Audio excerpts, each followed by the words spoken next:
রান্নাবান্না শেখার ক্ষেত্রে মেয়েদের কাছে তাদের প্রথম শিক্ষক হচ্ছে তাদের মা। হ্যালো এভরিওয়ান, আসসালামু আলাইকুম, ওয়েলকাম টু রুবিস কিচেন। এখন বলতে গেলে আম্মুর মতো রান্না করা শিখে গেছি। কড়াইয়ে তেল দিলাম, তেল যখন গরম হয়ে আসছে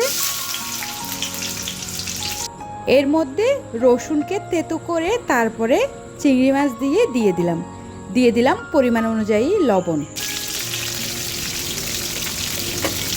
এখন তেলের মধ্যে একটু ভাজা ভাজা করে নিব।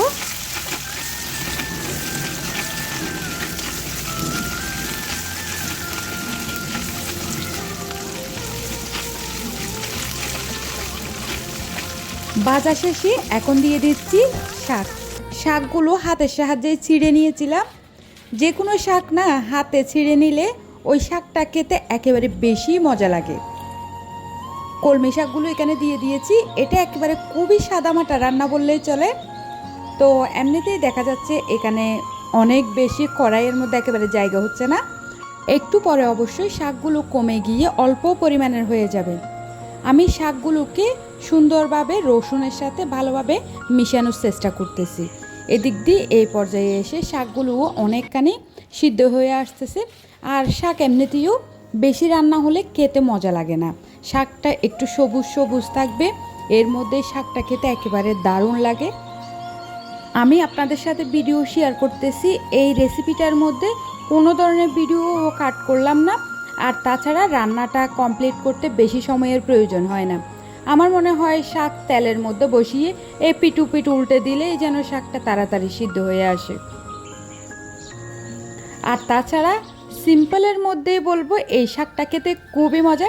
এই দেখুন শাক বলতে বলতেই কমে আসছে একেবারে। এই শাক রান্নাটা আমাদের বাসায় যখনই করা হয় একেবারে লুটপাট অবস্থা চলে না, এরকমই। আর আমি যতই বলি আম্মুর মতো রান্না শিখেছি, তবে একটা বিষয় খেয়াল করেছি, যতই রান্না শিখি না কেন আম্মুর থেকে শিখেছি, তবে সেম টু সেম কিন্তু আম্মুর মতো হয় না। আম্মু রান্না করলে হয়তো এই শাক রান্নাটা খেতে আরও বেশি মজা হতো।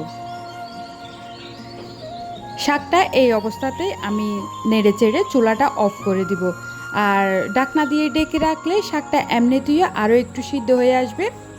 তো যাই হোক, আমার এই সিম্পলের মধ্যে শাক রান্নাটা আপনাদের কাছে কীরকম লাগলো অবশ্যই কমেন্ট করে জানাবেন।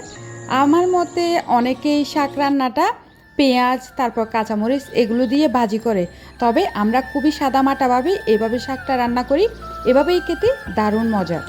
যাই হোক, ভিডিওটা ভালো লাগলে লাইক কমেন্ট শেয়ার করবেন। সবাই ভালো থাকবেন। আবার নতুন একটা রেসিপি নিয়ে আপনাদের সামনে হাজির হব।